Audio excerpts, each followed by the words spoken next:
नमस्कार किसान भाइयों। मैं आप लोगों को बेर की खेती के बारे में बताना चाहता हूँ।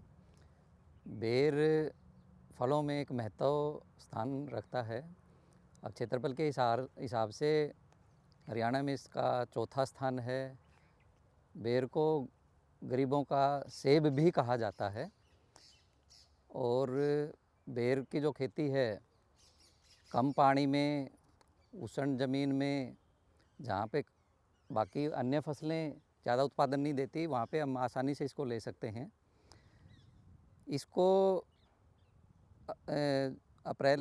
मार्च के महीने में बीजू पौधे से बिजाई करके और जुलाई अगस्त में टी बडिंग से कलम चढ़ा के, पैबंदी चढ़ा के इसको तैयार किया जाता है। और जो बीजू पौधे तैयार किए जाते हैं वो देसी भाषा में, किसान की भाषा में जो गोड़िया बेर होता है, रोटिंडिफोलिया हमारी भाषा में साइंटिफिक वे में करते हैं, उसका पके हुए बीज को बिजाई करके पौधा तैयार करते हैं। और जैसे फिर जुलाई के महीने में वातावरण में नमी आ जाती है, कलम चढ़ाने का समय रहता है, उस टाइम इसकी कलम चढ़ा के बेर के पौधे तैयार किए जाते हैं ये। इसके बाद बेर में जो फल आता है वो ताज़ा बढ़वार पे आता है। इसके लिए वार्षिक काट छांट, प्रूनिंग जिसको हम कहते हैं, वो अत्यंत आवश्यक है। ताज़ा टहनियाँ जितनी होंगी उतने ज़्यादा फूल आएंगे, उतनी ज़्यादा बढ़वार होगी। और जो ये काट छांट का जो कार्य है, वार्षिक बढ़वार जो टहनियाँ हैं उसका ऊपरी 1/3 भाग काटने की सिफारिश की जाती है। और जो साइड में द्वितीय जो शाखाएं हैं उनको पूरी तरह से हटा दिया जाता है। तीसरे वर्ष में जो ये ताज़ा टहनियाँ हैं उनको लगभग आधा काट दिया जाता है। इसके साथ साथ जो भी कोई सूखी टहनियाँ हैं, आपस में क्रिस क्रॉस मिली हुई जो टहनियाँ हैं, कोई रोगग्रस्त टहनियाँ हैं, कीटग्रस्त जो टहनियाँ हैं, कई बार जैसे एक लाख का जो कीड़ा आ जाता है, टहनियों पे डोटसी बन जाती हैं, उनको पूरी तरह से हटा दिया जाता है। और जो ये लाख की जो टहनियाँ हैं इनको तो ज़मीन में दबा दिया जाता है या जला दिया जाता है, दबा दिया जाता है।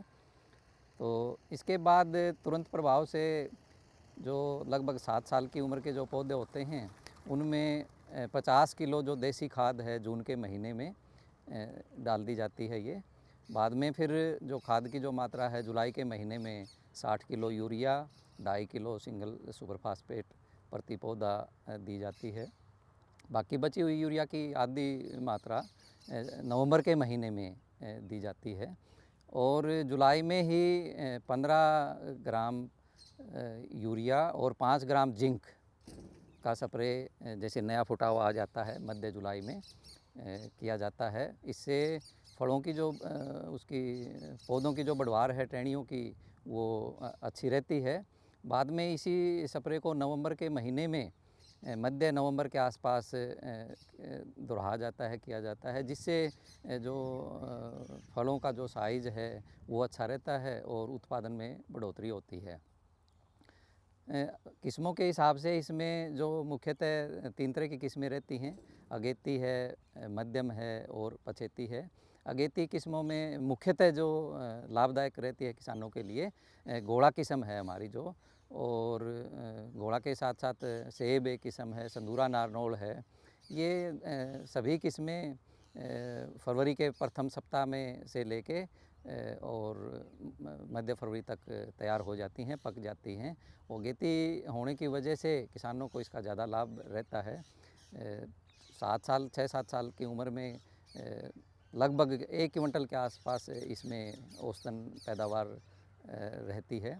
मध्यम किस्मों में कैथली है, बनारसी कड़ाका है, मुड़िया मुरहरा है, ये किस्में अधिक उत्पादन देती हैं और हमारा जो जलवायु है प्रांत की उसके हिसाब से उपयुक्त रहती हैं।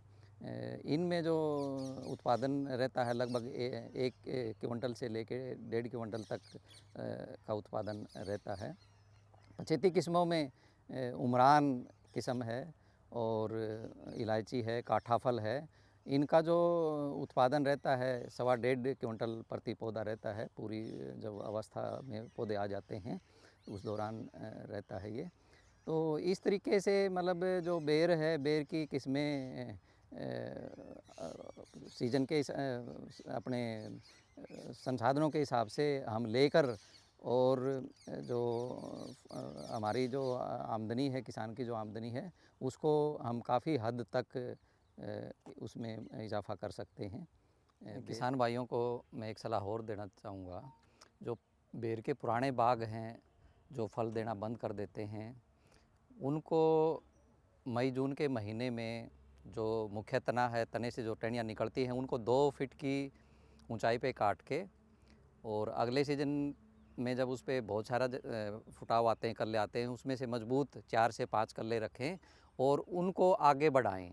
ऐसा करके जो बाग बिल्कुल फल देना बंद कर देते हैं, उनको हम एक नया जीवन दे देते हैं और कम से कम ये 10 से 15 साल तक दोबारा से फिर फल देते हैं। ऐसा करके हम जो हमारे पुराने बाग हैं, उनको भी मुख्य धारा में लेके और अपने उत्पादन को बढ़ा सकते हैं।